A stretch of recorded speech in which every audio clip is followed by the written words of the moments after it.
So let's talk about topic for today, paglikha ng mundo. Yung dait sa Bicol, sa Camarines Norte, kung familiar kayo sa Bicol, yun yung lugar ng aking kabataan. Doon ako pinanganak sa Bicol. Maliit lang siyang lugar, kukunti yung populasyon niya, luma yung simbahan, luma yung tulay, na sabi nila hinaluan ng dugo ng mga napatay ng mga Hapones nung panahon ng Hapon. Kaya ganun daw siya kabitak-bitak. And I remember na yung nanay ko, when I was 4 years old, nagkasakit ng malubha at sinabi nila na dahil inaaswang. And so, hindi siya mapagaling-galing. So, ang ginawa ng tatay ko, dinala siya doon sa relatives namin, sakay-sakay ng duyan, and then doon tinulungan na pagalingin. May albularyo na dumating, kung anong orasyon ang ginawa sa kanya, and then pinahiga siya sa Manila paper, and then nang inalis yung nanay ko, I was mga 5 years old na din, nang inalis siya doon sa Manila paper, may nakita sila mga tinik-tinik doon sa Manila paper. And so sabi nung albularyo, totoo yung sinabi ko, sinunda siya ng aswang. Ayaw siyang bitawan ng aswang. Kaya siya maluba ang kanyang sakit. And eventually she died. She was 23 years old then. And I was 5 years old. And she died. And I remember very clear yung incident na yon kasi sinisi nila yung aswang. And years later, I found out, syempre, na hindi naman talaga yung aswang ang dahilan. May cancer yung nanay ko sa stomach, I think. But as a kid, sinisisi nila yung aswang. And doon ako lumaki sa ganong klaseng lugar, ganong klaseng mundo.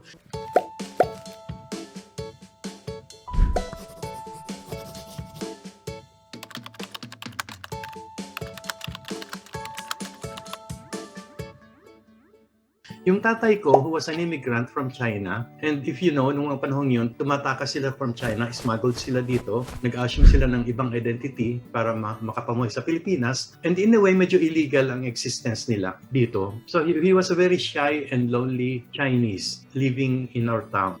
And dahil hindi niya ako kayang palakihin na mag-isa, pinampo niya ako doon sa relatives ko, kung saan dinala yung nanay ko bago namatay yung nanay. And so I grew up doon sa tindahan sari-sari at tindahan ng alak, inuman ng alak nung mga relatives ko. So yun yung mundo ng aking kabataan. Mga lasing na nagbabakatuhan ng baso, sumusuka, tumatakas, nagwa 1, 2, 3, hindi nagbabayad, hahabulin ko as a kid, iniyakan ko para magbayad. May prostitutes ko minsan na dinadala doon sa tindahan.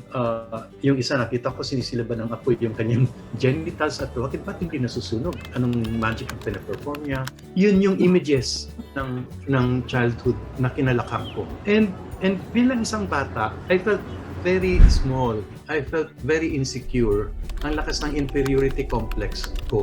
Ang feeling ko parang hindi ko gusto itong mundong ito. Gusto kong umalis dito sa mundong ito. I wanted to be somebody bigger than what I was then. Kesa itong mundong itong ganito.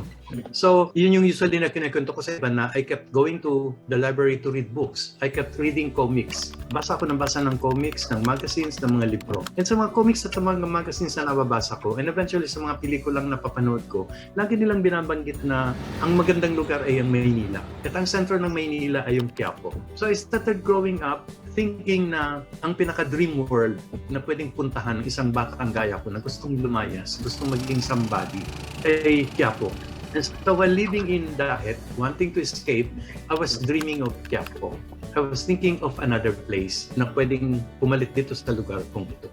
So lahat tayo lumalaki na para tayong nakatira sa isang kahon. Isang kahon where ang daming prejudices, ang daming discrimination, ang daming mga kwento, mga narratives na ibinababa sa atin na wala tayong control. At ang mga kwentong ito ay nagsasabi, ang baliw ay ganyan, dapat layuan.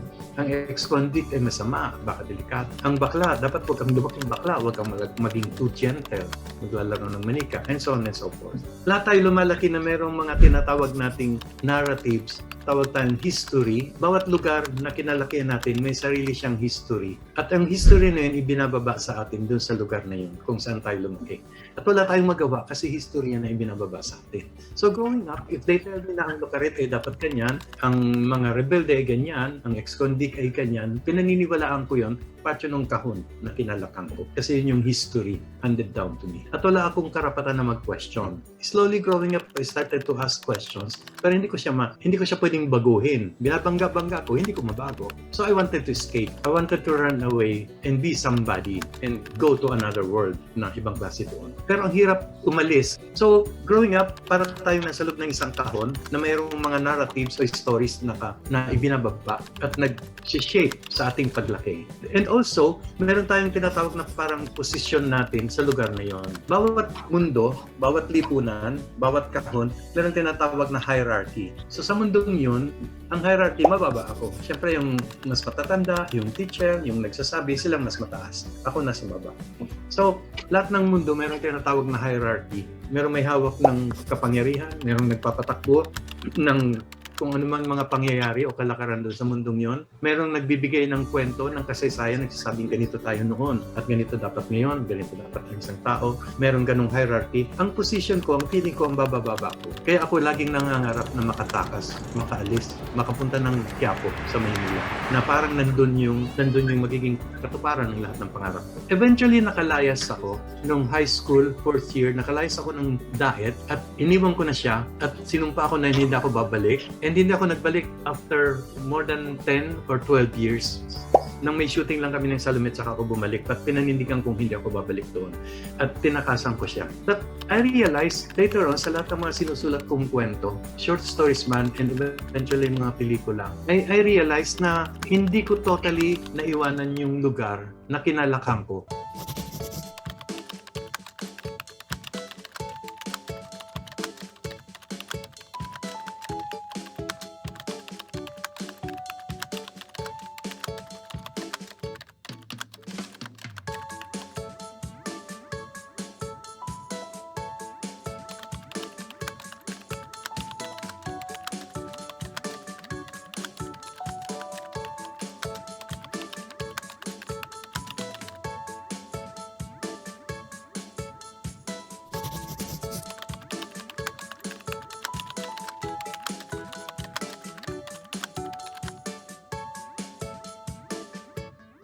Ano nga ba ang isang human being? Ano nga bang ibig sabihin ng tao sa loob ng isang mundo? Ang tao ba dapat ganito? Dapat bang ganyan?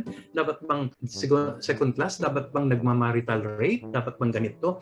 In the course ng pagbabangga sa mundong yun, natututunan niya lahat ng questions na to, hoping na he will become a better human being. And lahat ng kwento naman tungkol sa kung paano magiging better human being by the end of the story. So by the end of the story, dahil sa pagbangga nila, nakalaya sila. Pero kakabit ng kwento nila yung mundo nila. Hindi tatakbo ang kwento, hindi sila mabubuo bilang characters kung walang mundo.